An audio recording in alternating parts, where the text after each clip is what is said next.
одоо манай хавдар судлалын төв ганцхан орц гарцтай. Түүгээр хөдөө орон нутаг эмнэлгийн хоол хүнс болон бусад хангамжийн бүх тэрэг машинууд явган машинтай тэр бүх хүмүүс л явж гардаг байсан.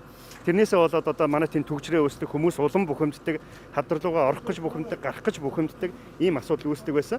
Тэгээд манайх урд нь бол хотод одоо саналаа өгөөд хот зөвшөөрөөд тодорхой зураг гаргацсан байсан. Тэрийг чөлөөлөх ажил, тэрийг хэрэгжүүлэх ажил дутуу байсан. Одоо тэгээ өнөөдөр ингээд 4 гараж байгаа.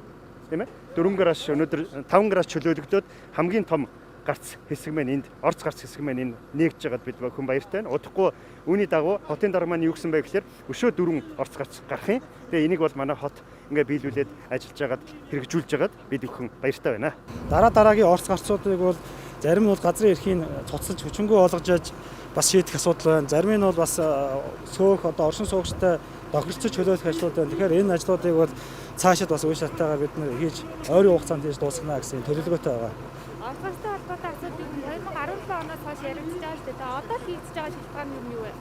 Ер нь бол яг энэ эмнэлгийн тухайд бол одоо 2000-аад оноос хойш эхлээд тойруулаад хашаагийн тойруулаад ийм зөвшөөрлгүй янз бүрийн барилга байшин баригдаад өнөөдөр ингээд нэгэн орц гарцын хэмжээнд хүрэгдсэн байна. Тэгэхээр энэ бол ийм байж болохгүй. Бид бүхэн бол иймэрхүү эмнэлгүүд, сургууль, цэцэрлэгүүд тийм бүх одоо нийтийн ийм одоо олон нийтийн ийм барилгуудынхаа орц гарцуудыг бол нээх ажил бол үе шатаа зохион байгуулж байгаа.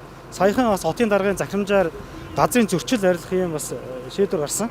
Энэ ажлын хүрээнд бид нар 150 одоо ийм газар дээр 450 ийм объектыг одоо ийм зөвшөөрлгүй барилгуудыг чөлөөлөх, орц гарцыг гаргах ийм бас ажлуудыг энэ 2020 онд зохион байгуулахаар юм төлөвлөсөн байна. Зарим иргэд бас нэлээд зөвшөөрөхгүй байх шүү дээ тийм ээ. Тэгэхээр энэ одоо иргэдэд нөхөн төлбөрч юм уу тийм зүйл болох уу?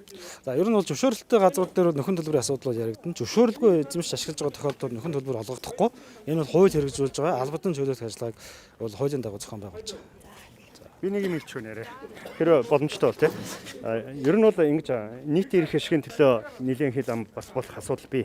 Тэгэхээр аливаа хил амнаас айхгүй нийтийн эрх ашиг ялангуяа хавдрын эмнэлгээр үйлчлүүлж байгаа энэ олон өвчтний эрх ашиг, тэдний ар гэрийн ашигын төлөө ингэж үйл ажиллагаа хийж байгаа энэ хүмүүстээ бол бид бас баярлалаа гэж хэлэх ёстой гэж бодож байгаа шүү.